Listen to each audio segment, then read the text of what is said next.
Hari ini adalah hari ketiga Rina tidak makan bersama Arif.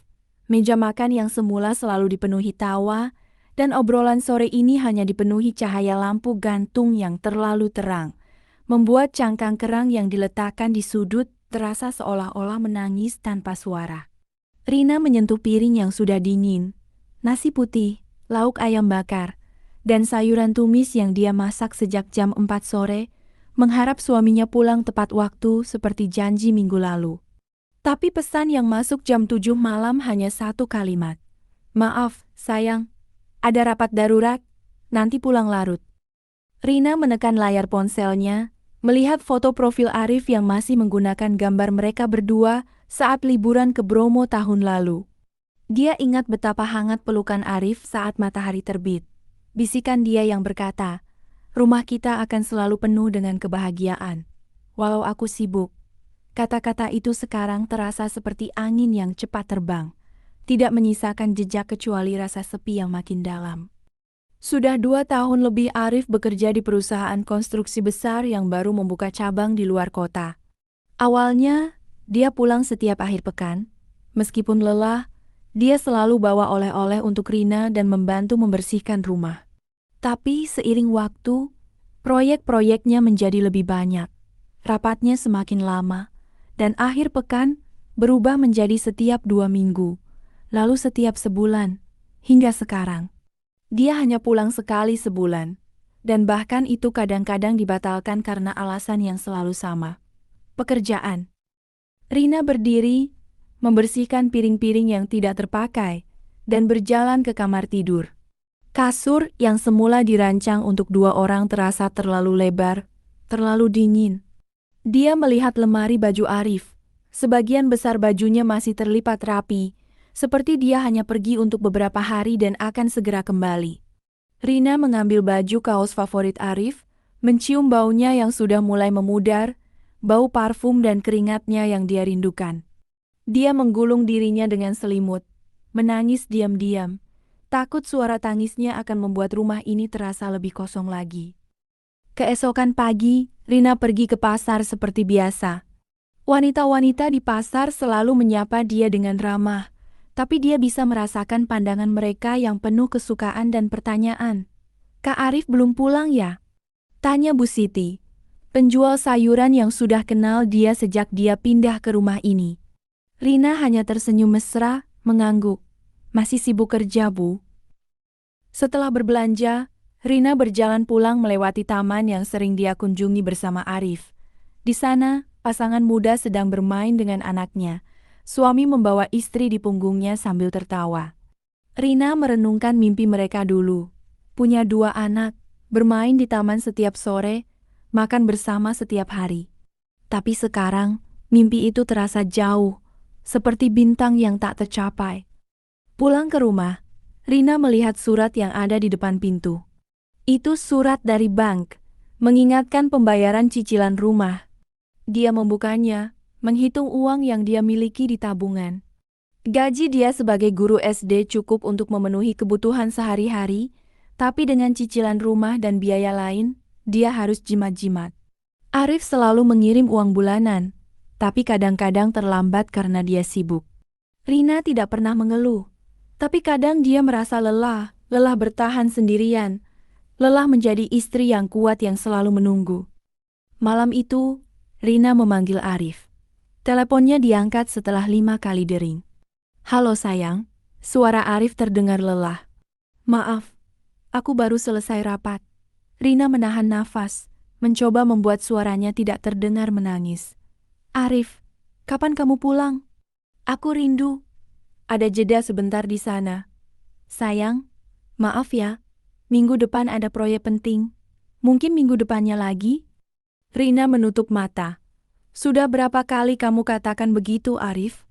Suaranya sedikit bergetar. "Kita sudah lama tidak berbicara dengan tenang, tidak makan bersama, tidak bersama-sama." Arif menghela nafas. "Aku tahu sayang, tapi ini untuk masa depan kita. Nanti kalau uangnya cukup, aku akan lebih banyak waktu untukmu." "Kapan nanti itu, Arif?" tanya Rina. Suaranya semakin keras. "Apakah masa depan itu lebih penting dari sekarang?" dari kita. Ada jeda lagi? Rina, jangan begitu. Aku capek banget hari ini. Bicara lain aja ya. Besok. Lalu telepon terputus. Rina menatap layar ponsel yang sudah kosong. Rasa sakit di hatinya semakin membanjiri. Dia merasa seperti orang yang terlupakan. Tinggal di rumah yang hanya menjadi tempat tidur, bukan tempat yang penuh kasih. Beberapa hari kemudian, Rina menerima undangan dari teman lamanya. Sinta, kita bertemu ya, Eri, tulis Sinta di pesan. Aku mau cerita banyak banget. Rina menyetujui, senang bisa punya orang yang dia bisa ceritakan pada. Mereka bertemu di kafe kecil yang sering mereka kunjungi saat masih kuliah. Sinta melihat wajah Rina yang pucat, langsung memeluknya. Kamu baik-baik saja kan, Eri? Tanya dia.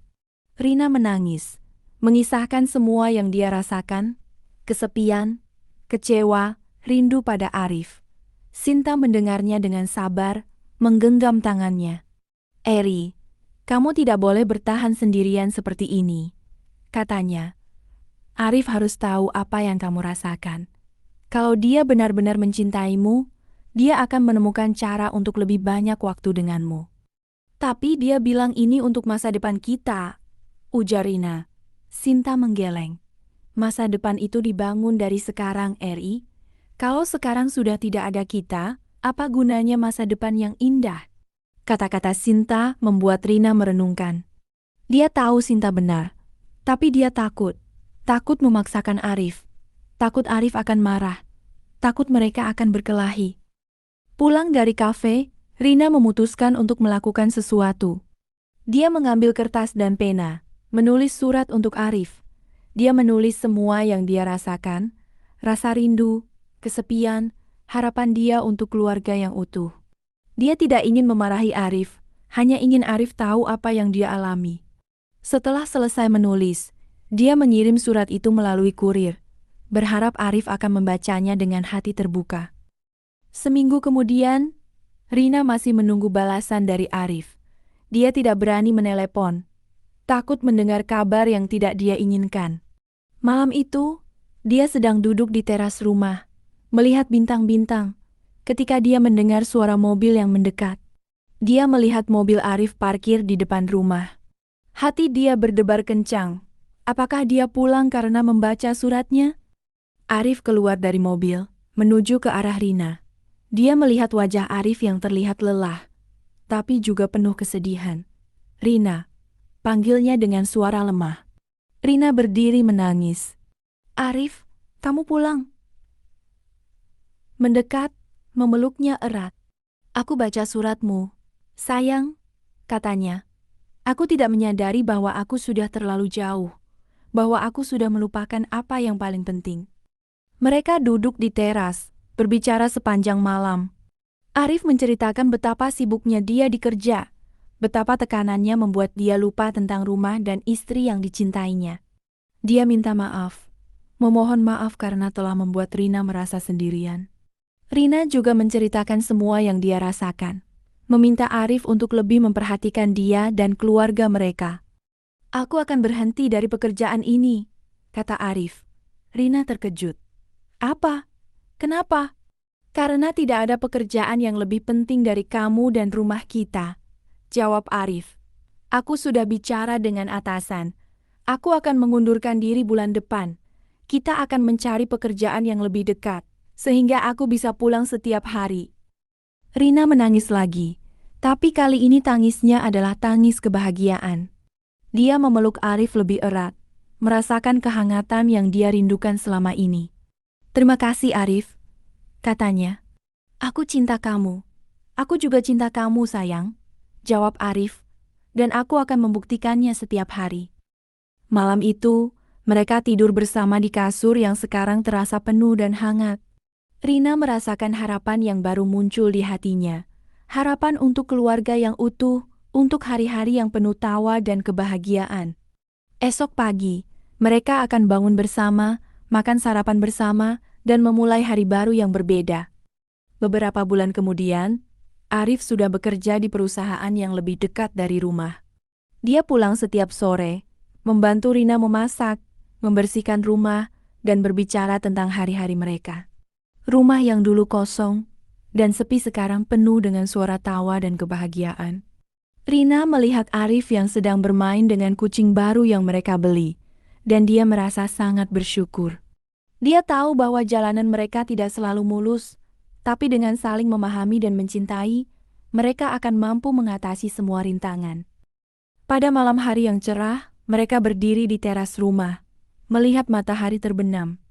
Arif menggenggam tangannya. "Rina, maaf ya karena semuanya," katanya. "Aku bersyukur kamu masih ada di sisiku." Rina tersenyum. "Kita saling membutuhkan, Arif," jawab dia.